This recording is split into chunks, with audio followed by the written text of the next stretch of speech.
présente, je me nomme Marie-Belle Ouellette, je suis poète. Depuis ma tendre enfance, la poésie, c'est vraiment quelque chose qui m'interpelle. C'est quelque chose qui fait partie de ma vie même. Enfant, je recevais des livres de ma tante et de ma grand-mère, maternelle les deux, hein, du côté maternel. C'était de grandes lectrices de tous les genres. Et un jour, je suis tombée sur les livres de Anne La Maison au Pignon Vert, qui n'étaient pas de la poésie. Par contre, ça a été mon premier coup de cœur dont je me rappelle. Et c'était Lucie Maud Montgomery qui avait composé ces livres-là. Ça m'avait vraiment intéressée de voir qu'une femme de cette époque-là pouvait créer de cette façon-là parce que c'était pas facile à l'époque, puis on voyait vraiment la vie des femmes. Alors, c'est pour ça que ces livres-là m'ont intéressée, c'est de voir que la vie était difficile, mais qu'on pouvait y arriver, que les femmes pouvaient réussir malgré tout. Et c'était un modèle pour moi, cette écrivaine-là.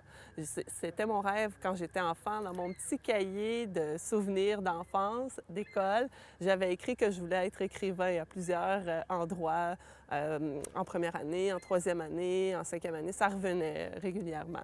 Il y avait aussi matelot. Donc, la mer, c'était quelque chose que j'aimais beaucoup. Non, je ne suis pas devenue matelot. Par contre, je suis devenue écrivain. J'ai publié 3 recueils de poésie. Au départ, quand j'étais enfant, ce qui m'a amené à écrire de la poésie, c'était vraiment d'en lire, la lecture. Mon premier poète qui m'a marqué, c'est Émile Nelligan, évidemment, un grand poète. Quand je suis rentrée au cégep, là, j'avais pris arts et lettres, cinéma et communication. C'est vraiment dans les cours de littérature que là, ça s'est concrétisé. J'ai rencontré des professeurs clés, Claudine Bertrand, Marie Théolis, et puis ces professeurs-là m'ont confirmé mon intérêt et aussi mon talent pour l'écriture.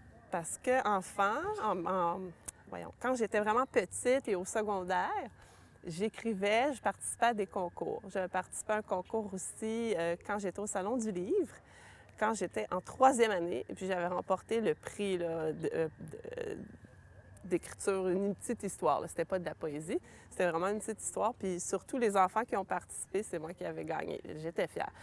Ensuite, ça a été au secondaire.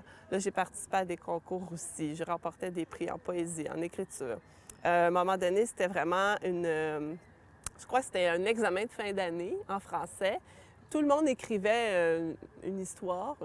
Puis c'est vraiment, j'ai gagné le premier prix. Alors là, je me suis dit, OK, ouais, je pense que j'ai un certain talent, mais je lisais énormément. Énormément. Je mangeais les livres. Alors ça aussi, ça a une incidence. Plus on va lire, plus on se construit en tant qu'écrivain. Plus notre univers devient riche. Mais pour moi, quand j'étais plus jeune, adolescente, je lisais un peu de tout. Mais c'est vraiment au cégep, encore une fois, que là, ça s'est déplacé vers la poésie. Alors là, j'ai commencé à lire davantage. Là, j'avais des guides aussi pour me dire un petit peu les lectures à faire. Ensuite, moi, je découvrais autre chose aussi. À l'université, ça a été encore plus important. À l'université, là, ça s'est révélé. J'appellerais ça la révélation de l'écrivain. Alors, à l'université, là, j'ai rencontré d'autres écrivains, évidemment. Et là, j'avais déjà un manuscrit que je traînais avec moi depuis un certain temps. Puis là, je demandais à mes professeurs en poésie, qu'est-ce que je fais avec ça? Est-ce qu'il y a quelque chose à faire avec ça? J'ai aussi participé à des soirées de poésie. J'organisais des soirées de poésie. Je rencontrais d'autres poètes. J'encourageais les autres étudiants à participer à des soirées de poésie. Là, on fait des belles rencontres à ce moment-là. Ensuite, j'ai participé au programme de l'Union des écrivains du Québec, qui est un programme de parrainage. Ça m'a lancée en tant qu'écrivain. J'ai rencontré Michel Plot, qui a été mon parrain d'écriture.